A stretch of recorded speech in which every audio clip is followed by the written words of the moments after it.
I'm James Morton. I've just finished recording my Minor 251's Series 2.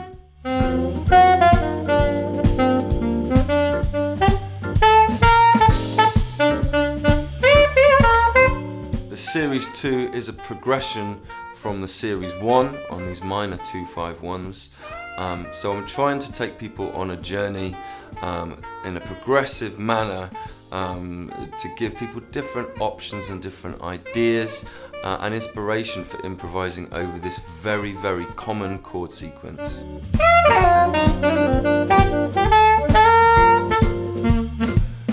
In this Series 2, we are again looking at a Minor 251 in concert G minor, that's E minor for alto key.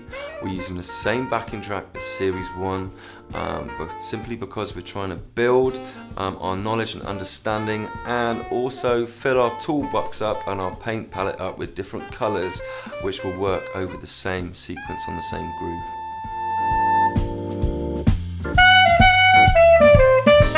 In Series 1, we look at the chords and identify a feel for how the sequence works, and we get to know the shape of the sequence.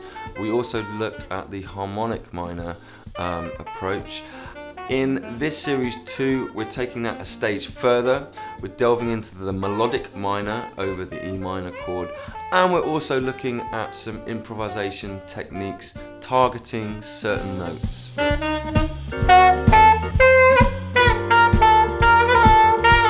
We go on to target the 3rd, the 5th and the 7th in this Series 2.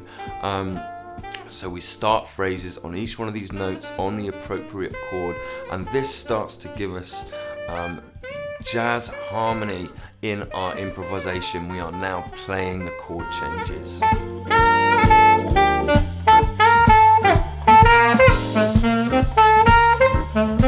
All these series are designed so that you can start to become familiar with these changes, as well as grasping some of the theory behind these chord changes and behind improvising with them, at the same time as doing it in a very fun, very interactive, reality-based training kind of way. So we actually get to play and improvise using the theory immediately with a backing track, which is a live band that's recorded.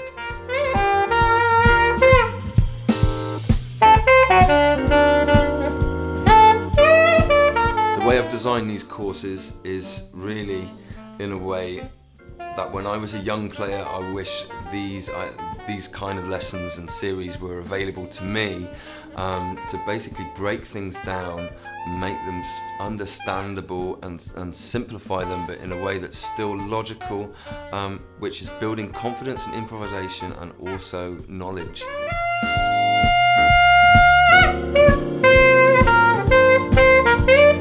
This chord sequence is one of the most popular chord sequences, most common short progression of chord sequences in jazz music, but not just jazz music. This comes up absolutely everywhere in all different genres of music, a lot in Latin music, in funk music, in soul music, just about everywhere this chord sequence pops up. So it's really something that at some point or another you're gonna have to look at if you're serious about playing and improvising.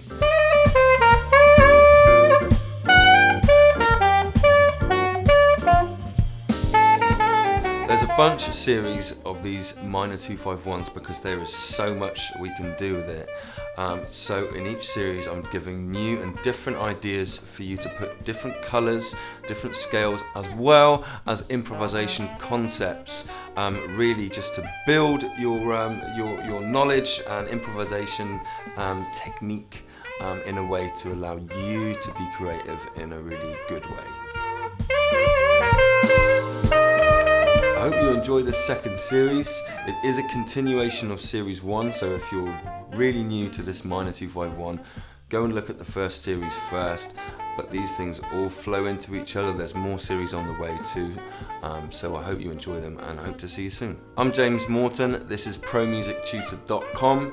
If you want to play like the pros, then learn from the pros.